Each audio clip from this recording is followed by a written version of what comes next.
예.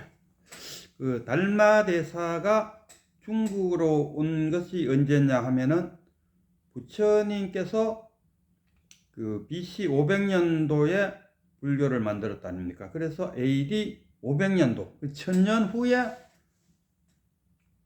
달마 대사가 중국으로 왔다. 그 정확한 연도로 이야기하면 522년, 522년에 왔다가 536년쯤에 열반에 들었다.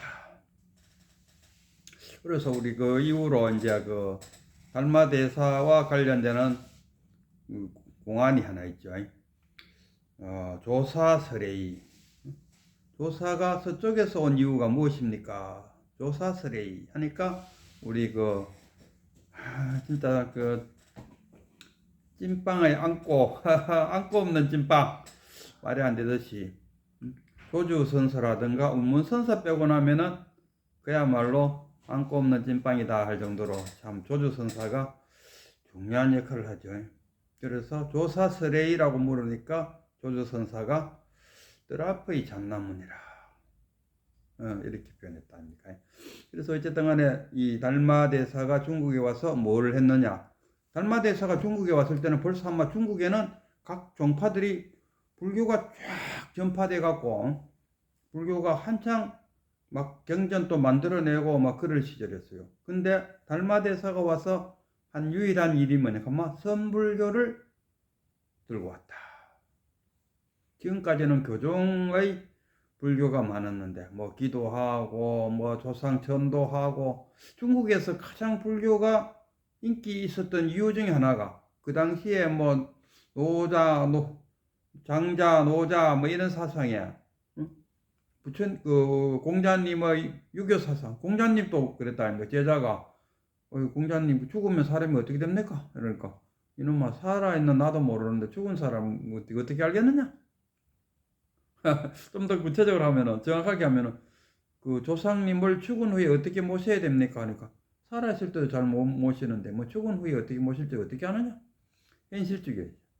불교도 어떻게 보면 현실적인 종교예요. 그러니까 현실적인 종교였지만은 중국으로 넘어오면서 중국인들이 해결하지 못한 조상에 대한 사후에 대한 문제를 불교가 와서 해결해 줬다. 저는 이렇게 생각합니다. 단지 인도에서는 왜 안 되냐? 인도계는 거기 힌두교가 있어갖고 그러면 만약에 불교에다 그렇게 주장하면은 그 아트만이란 건 똑같대요 아닙니까?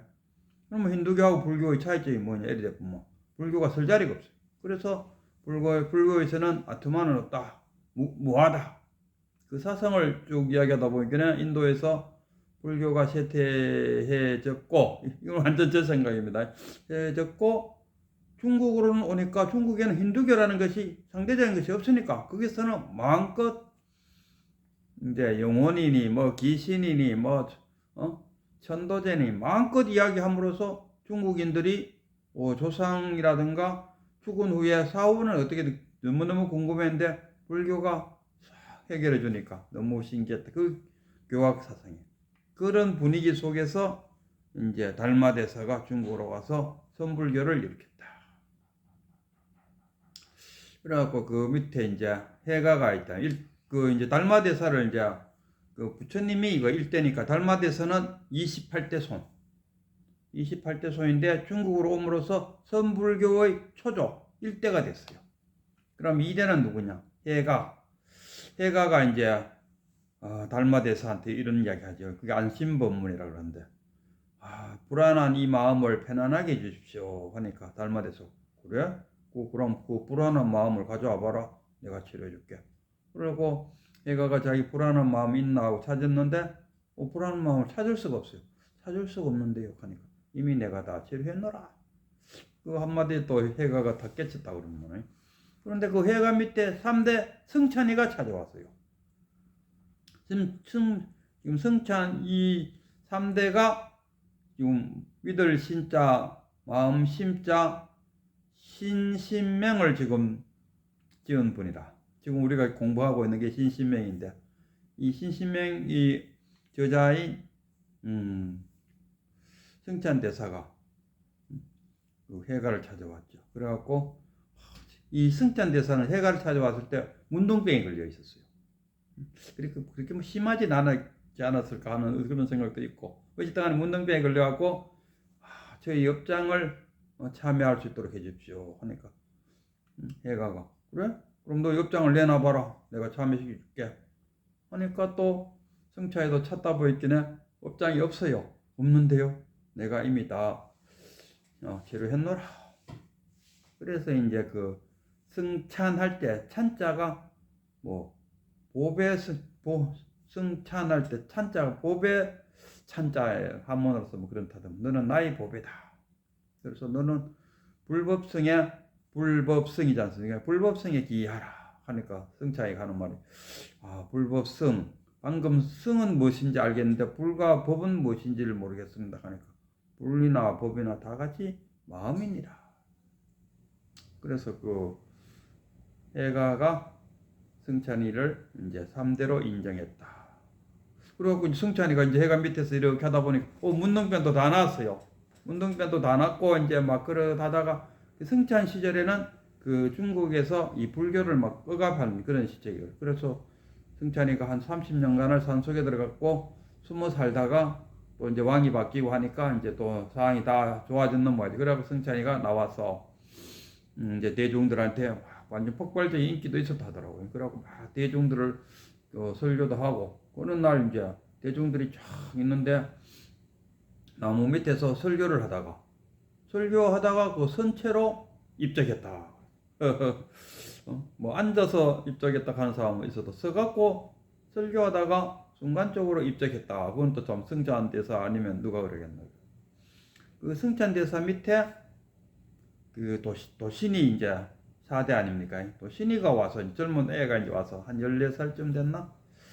아이고 스님 저를 좀 해탈시켜 주십시오 했어요. 해탈시키도록. 그러니까 승차이가 또 자기 스승님처럼 비슷하게 그래? 그럼 누가 너를 묶었는고? 그 묶은 자를 잡았나? 그러니까 도신이 저를 묶은 자는 없습니다. 이렇게 다. 그럼 자기가 묶은 자가 없으면 우이 때문에. 자기가 자기 신을 스스로 묶었다.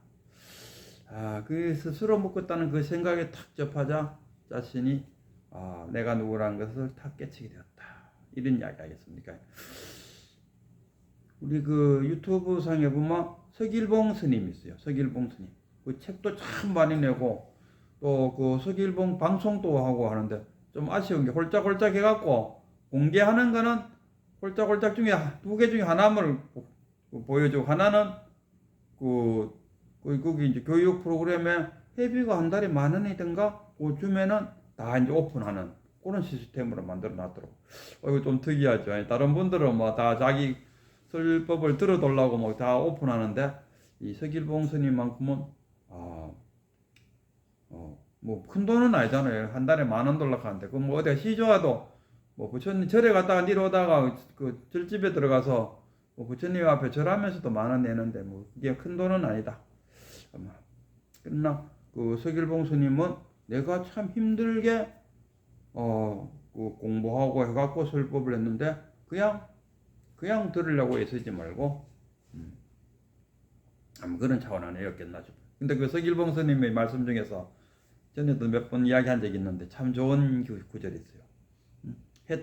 이 해탈과 관련돼서 서길봉 스님 그런다. 부부가 아침에 뭐 사소한 일로 막 말다툼을 했어요. 그리고 신랑은 출근을 했어요. 그 신랑이 출근해서 한번 생각해 보니까 항상 그게 아침에 마누라랑 티각태각한 게 늘 걸린다 이거 아닙니까? 걸린다는 말이 이게 뭡니까? 결국 묶여 있다는 이야기 아닙니까? 그래서 늘 찝찝하고 해서 그러고 고민하다가 정신모로 가기 전에 집에다 전화를 했어요. 그래갖고 마누라가 전화를 탁 받자마자 아이고 내가 아침에 그 막 웃으면서 받아줘도 되는데 내가 속 좁게 당신한테 내가 싫은 소리를 해갖고 미안하다. 그렇게 했어요. 하니까 그 아내 되는 사람도 아이고 그렇게 말하니까 내가 더욱 미안하다. 나도 안 그래도 지금 전화할까 말까를 지금 하고 있는 와중에 전화를 걸어줘서 너무 고맙다. 나도 아침에 출근하는 당신한테 그런 이야기를 해갖고 마음적으로는 너무 미안하게 생각하고 있었다. 이랬다. 그래서 이제 완전하게 해탈이 된 거잖아. 그 문제 묶여져 있던 그 마음에서 완전히 벗어나다. 이 묶었다는 것은 누가 묶어놓은 게 아니에요. 이 사건이 묶었다는 게 아니고 내 마음이 그렇다는 거 아닙니까? 그래서 내가 묶기가 속박되어 있다는 거예요. 그 속박되어 있는 그 마음에서 벗어나는 거. 이게 바로 해탈이라. 그러고 나서 이 신랑은 그 이제 아침에 싸웠던 일은 그 해결됐으니까 기분 좋게 가서 점심 먹고 또 오후 일하고 저녁에 출근할 때는 아침에 싸웠다는 그 사실조차도 이제 잊어버렸어요. 이게 완전한 열반이라. 이게 열반. 그래서 해탈과 열반은 꼭 죽어야 열반에 드는 것이 아니고 우리는 끊임없이 많은 일상생활에서 해탈과 열반을 경험하면서 살고 있다. 이런 이야기입니다. 오늘 공부할 게 그 심신명의 오늘 공부할 게 제가 한번 오늘 공부할 심신명의 공부가 좀 어디 한번 봅시다. 일종 불통이면은 양처실공이요. 겐유 몰류면은 뭐 종공 배공이다. 뭐 이렇게 나왔는데 이런 이야기를 오늘 하고 싶은 이야기는 보면 여기는 뭐 이 한문으로 내자 이렇게 된 것이 8구 아닙니까? 8글자로 된 게 요게 76개로 되어 있어요. 근데 그런 글자 76개가 부처님의 84,000법문이 이 책 속에 다 들어있고 또 그 이후로 1800개의 공안이 이 책에서 나왔다 할 정도로 이 책을 굉장히 높게 선사들은 보고 있더라.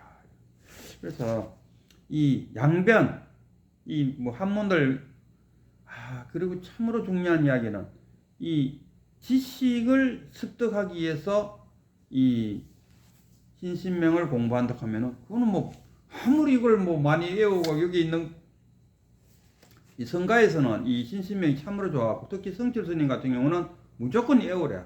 뜻은 몰라도 괜찮으니까 무조건 외우라 이거. 그러고 나서 이제 뜻을 알면 된다. 외우고 뜻을 아는 거. 그럼 그걸로 공부 끝인가? 아무 짝에도 쓸데없는 이야기입니다. 오히려 깨달음은 뭡니까? 배운 것을 미라나요. 우리가 그 바둑을 뜨는 데 있어서 바둑에 정석이 있어요. 그러면 우리가 바둑을 정석을 모르고는 바둑이 안 납니다. 바둑의 정석이라는 정석은 다 공부해야 됩니다. 그래야 그만 공부해도 바둑이 한 5급은 될 수 있어요. 바둑의 정석만 열심히 공부해갖고 그 정석 바둑책 뭐 이거 한 권만 사갖고 와서 그 있는 정석만 다 이해해도 적어도 5급은 될 수 있다. 그것도 동네 기원에 가도 5급은 될 수 있다 할 정도인데.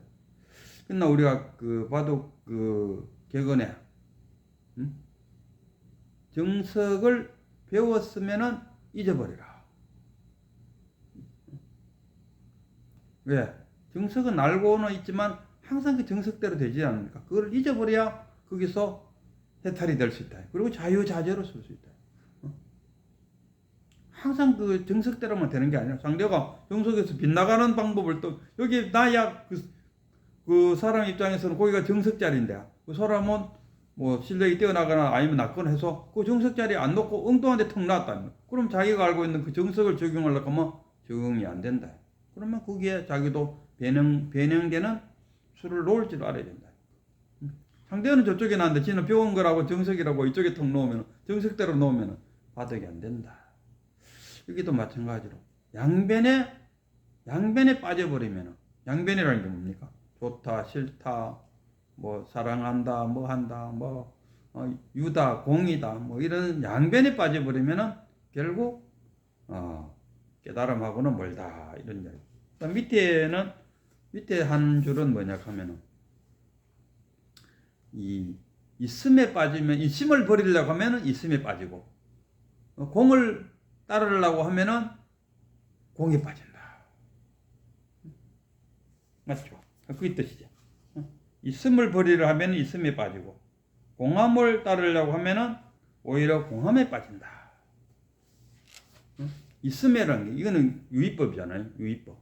그리고 공에 따르겠다 하면 무의법.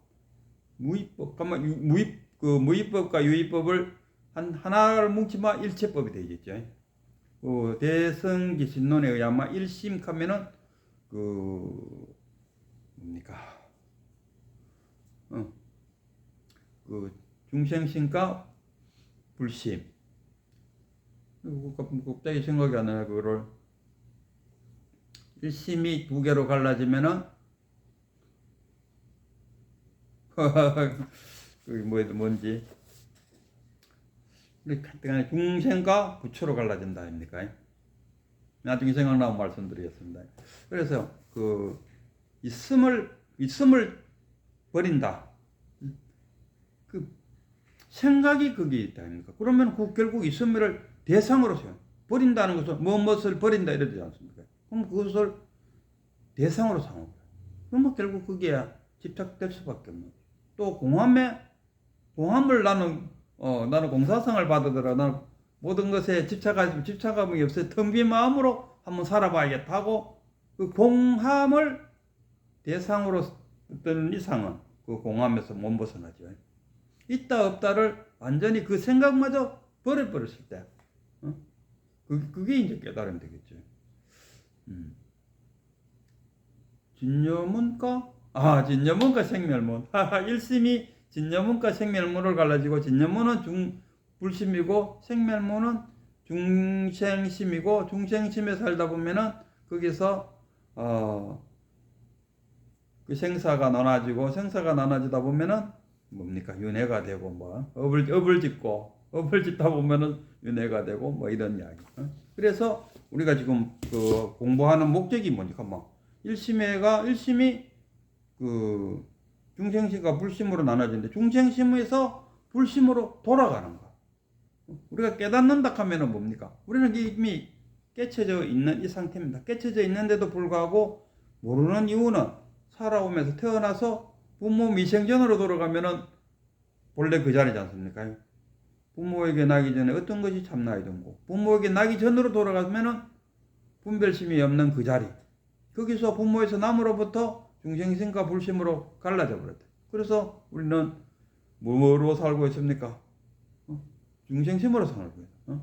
생멸심으로 살고 있다 아닙니까? 중생심으로 살고 있으니까 이 중생심이 불심으로 돌아가는 거. 우리는 다 있다. 그리고 고향을 찾아간다는 이야기도 그 이야기다. 중생심에서 불심으로 돌아가는 게 이게 깨달음이고 이게 수행이라. 우리가 수행한다. 뭘 수행하는데? 수행을 열심히 해갖고 깨치야겠습니다. 그럼 말은 그렇게 하는데, 그럼 어떻게 하는 것이 수행입니까? 하고 물어보면 답을 못해요. 하는 게, 경전을 많이 읽는 것이 수행입니까? 수지, 독성, 오지가 있습니까?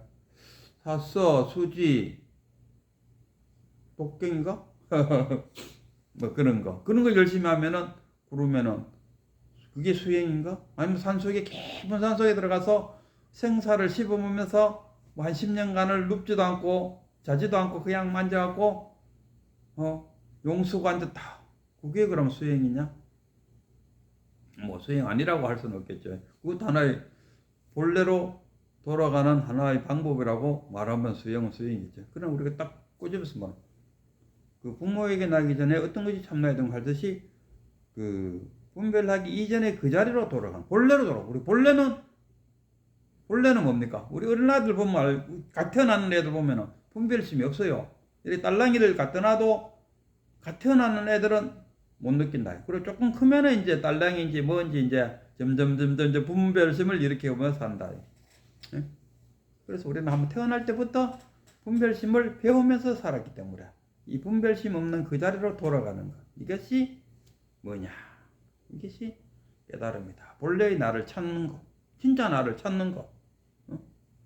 깨달음이 뭐고 견성이 뭡니까? 했을 때 그 분별심으로 물들어 있는 나에서 부모에게 나기 전에 분별심이 없는 청정무구, 진여 본성, 견성, 불성, 이름을 뭘 갖다 붙이든지 한 물건을 하든지 간에 그 나 자신을 찾는 것.